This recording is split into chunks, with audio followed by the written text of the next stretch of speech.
Dreams, Resolving Complicated Morning. Dana Edwards, Houston Baptist University, Counseling 6331, Grief and Loss Counseling, Dr. Jubert. On this first slide, we're going to talk about how to identify and describe how dreams could reflect the task of mourning. Dreams often parallel the mourning process. Dreaming that the person is alive and waking up to the reality of death relates to the first task of mourning, making the loss real. The second one is dreams. Research shows that dreams can also help integrate troubling effects for the mourner. This relates to the second task of mourning, allowing feelings to be processed. This can bring about sometimes troubling aspects when you dream about a person. It allows you to feel hurt, anger, grief. So even though it feels like it's a detriment to the process, it's actually a way for you to allow your feelings to be processed and for them to be real. The third is dreams of the deceased returning to offer advice. This correlates to adjusting to the world without the deceased. If this person has been a person who helps you make decisions and they have a big influence in what your daily life looks like, then them coming to you in a dream helping you is you're going to have to see that you can get on the other side of this and that you can go through life with their memory, but you in the driver's seat and you're making decisions maybe that you haven't made before. It's just you going through that adjustment period of making those decisions for yourself and by yourself without that person being around. The next task is traumatic deaths may be particularly challenging for those seeking meaning. It relates to task 4, help find meaning in the loss. This is something that can be difficult for a person to do when their loved one has died in a tragic, traumatic way. You know, how do you find a reason in that? A lot of people, if their child dies young of a childhood illness, they will find themselves helping out in that realm, starting a foundation, taking contributions, just being active and getting help for other people that, even though it couldn't save their loved one, it's being active and being involved and finding a meaning in loss. The next one is remembering the deceased and through the process of memorialization, which has long been a part of the Judeo-Christian tradition. It relates to task number 5, help find ways to remember the deceased. Wakes, funerals, graveside services, those are all ways that we go about honoring our loved one after death. In each culture, creed, religions, they all have their own specific way that they go about burying and funeralizing their loved ones. It's a final recognition, and it's a way for them to be remembered, and that helps in the grieving process. On this slide, we'll talk about what new perspectives did I gain from the discussion of how dreams relate to mourning. The new perspective for me is discovering how professional counseling looks at and considers dreams in the counseling and therapy process. This is something that I never knew that happened at a professional level. I always thought that dream processing was related to culture and religion. my African American family, especially my mom, is always processing dreams and their meanings. I grew up hearing that each dream had a meaning. I remember hearing things about if someone dreams of a fish, someone will become pregnant. If you dream about a funeral, most likely someone's going to be born, or somebody's going to get married. If you dream about, death, then it's the opposite, that something good would happen.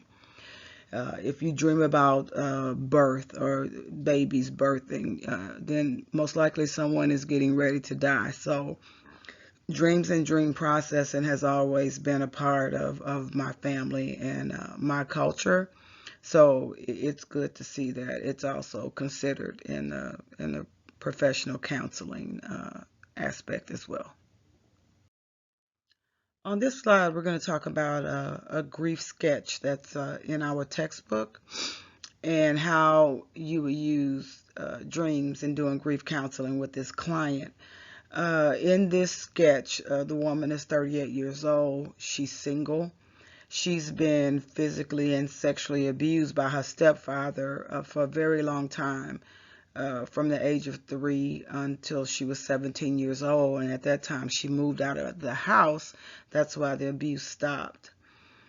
She was happy to hear about his death, but she keeps dreaming of him. And in the dream, he's stretching out his arms to her.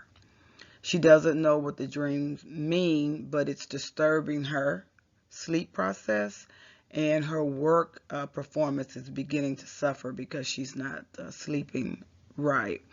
And so she is seeking counseling to see, what she can do to get past her present state. The counselor, receives all the same information, and that the stepfather suddenly died of a heart attack, and that the woman is experiencing sleep difficulties and problems on her job. It's been about 3 months since he passed away from a sudden heart attack, and she is having problems.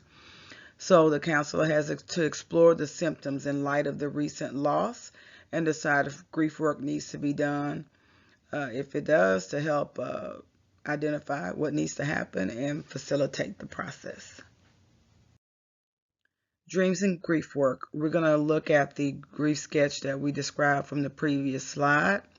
From what we know about the client, I would say that the mediator 2 is what we can use to start her counseling process, because the mediator 2 talks about the nature of attachment.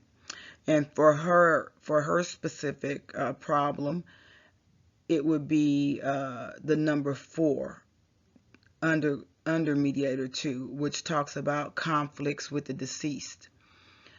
Number 4 says this refers not just to conflicts around the time of death, but also to a history of conflicts. Of special note are conflicts stemming from earlier physical or sexual abuse.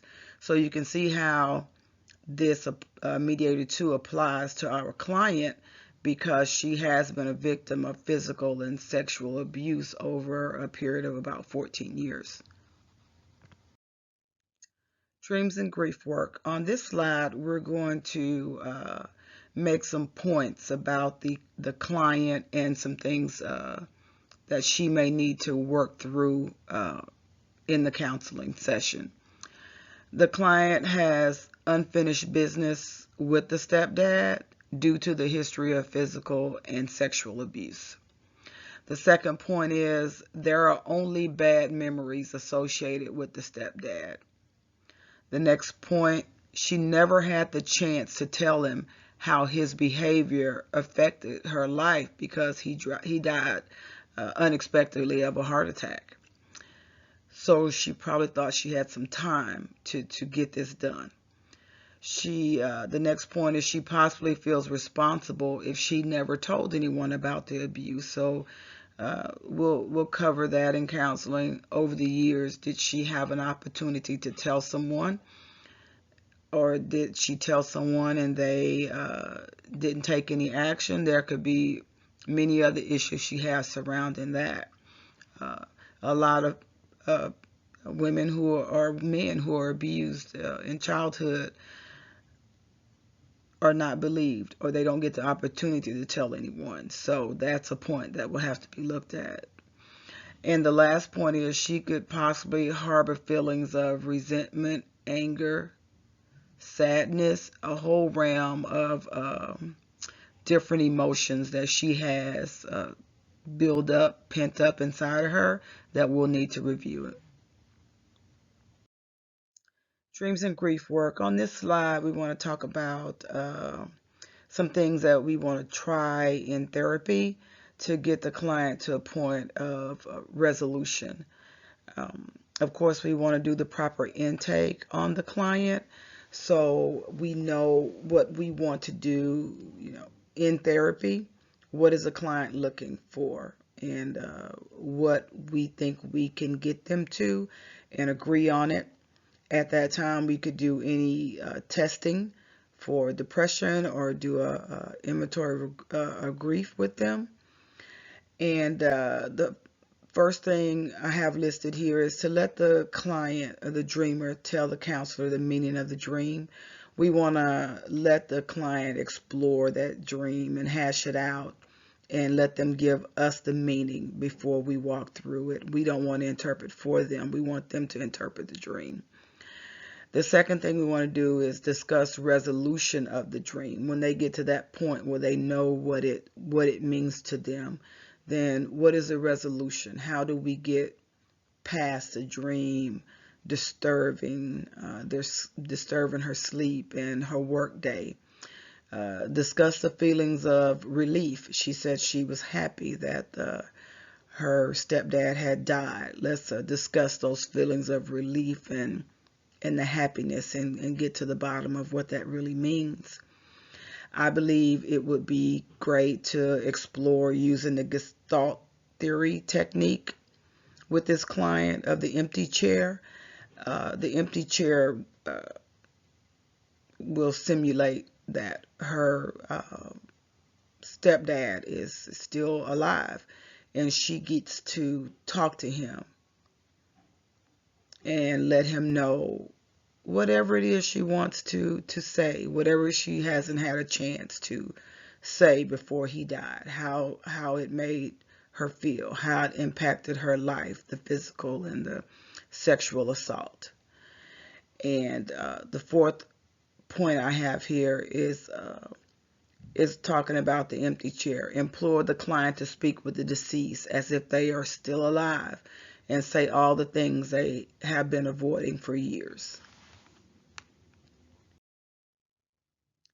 And at the end of this, we want to evaluate the results of the dreams and the work that we do, the grief work that we'll do with this client.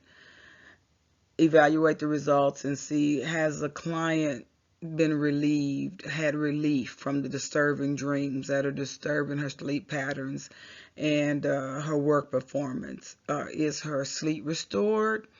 And is she functioning at work like she was before the stepfather passed away? So that's the first things we want to know. Relief from the disturbing dreams, and has your sleep pattern returned? And does the client have any further unresolved feelings towards the deceased after the counseling sessions are over? Have we done what we said, what we set out to do? Has the client experienced some relief from what's been disturbing her since the death of her stepfather? Because that's the point, to get her past that and through the process.